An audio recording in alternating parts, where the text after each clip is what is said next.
क्या आपने कभी सोचा है, अगर उस रात जेल की दीवारें बोल सकती तो क्या बताती?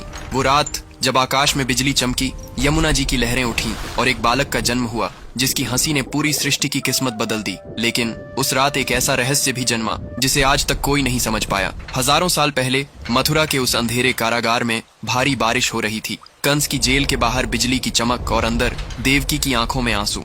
हर धड़कन के साथ उसकी सांसें तेज हो रही थीं। वासुदेव की हथेलियों में पसीना, लेकिन मन में विश्वास। देवकी, ये समय डरने का नहीं है। वासुदेव के ये शब्द जैसे देवकी के दिल की धड़कन को सहारा दे रहे थे। अचानक आकाश में बिजली कड़की और उसी पल एक कोमल रोशनी पूरे कारागार में फैल गई। वो कोई साधारण रोशनी नहीं थी, जैसे स्वयं विष्णु का तेज उतर आया हो। देवकी के गोद में एक नन्हा शिशु, नील वर्ण, कमल जैसी आंखें, होठों पर हल्की मुस्कान और माथे पर चमकता चंद्राकार तिलक, जैसे संसार रुक गया हो। लेकिन दोस्तों, इस जन्म के साथ एक सवाल भी जन्मा। क्या यह बालक सच में भगवान है या एक ऐसा रहस्य जिसे इंसान समझ ही नहीं सकता? वासुदेव ने बच्चे को टोकरी में रखा। बाहर गरजते बादल, तेज बारिश और उफनती यमुना। हे भगवान, अगर तुम सच में हो तो मुझे यमुना पार करा दो। वासुदेव मन ही मन सोच रहे थे और वे जैसे ही वह यमुना में उतरे, लहरें उनके घुटनों से ऊपर चढ़ गईं। अचानक एक नाग, शेष नाग, ने अपना विशाल फन फैलाकर वासुदेव और उस बालक को बारिश से बचा लिया। लेकिन कहते हैं, उस रात यमुना ने एक रहस्य छुपाया। कुछ वृद्ध भक्त बताते हैं,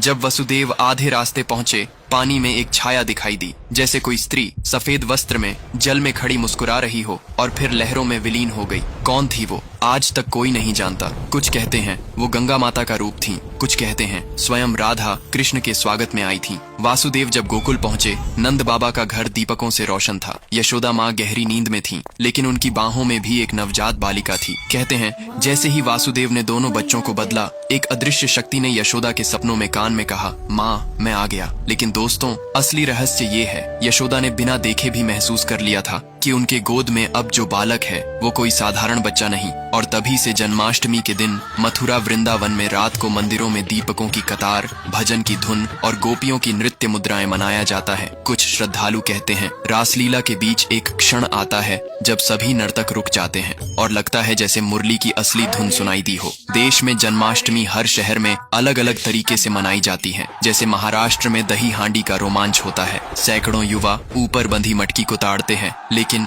एक साल ऐसा हुआ कि हांडी तोड़ी ही नहीं जा सकी, क्योंकि जैसे ही आखिरी लड़का ऊपर पहुंचा, हवा में अचानक मुरली की आवाज आई और सब नीचे बैठ गए, भजन गाने लगे। मणिपुर में रसलीला का आध्यात्मिक रूप होता है। यहाँ का रसलीला सिर्फ नृत्य नहीं, ध्यान है। कहते हैं, अगर आप इसे पूरे मन से देखें तो कुछ क्षणों के लिए समय रुक जाता है। एक बुजुर्ग महिला जो हर साल कहती है कि जन्माष्टमी की रात उनके आंगन में छोटे छोटे पद चिन्ह दिखाई देते हैं। एक छोटा बच्चा जो कहता है, मैंने सपना देखा, कृष्ण ने मुझे लड्डू खिलाया। ये किस्से सच हैं या श्रद्धा की ताकत? यही तो इस कहानी का रहस्य है। हम फिर लौटते हैं उस पहली रात पर, जब जेल की दीवारें कांप रही थीं, बारिश हो रही थी और एक मुस्कान ने समय रोक दिया था। खुलासा ये नहीं कि भगवान आए, खुलासा ये है कि हर जन्माष्टमी वो मुस्कान हमारे दिल में जन्म लेती है। हम उसे देख पाते हैं अगर हम श्रद्धा से देखें। दोस्तों, जन्माष्टमी सिर्फ कृष्ण के जन्म की रात नहीं, ये हमारी आत्मा के जागने की रात है। इस साल जब आप दीप जलाएं तो मन में एक सवाल जरूर रखें, क्या मैंने वो मुस्कान देखी? अगर हाँ, तो इस वीडियो को शेयर करें ताकि और लोग भी इस अनुभव का हिस्सा बन सकें।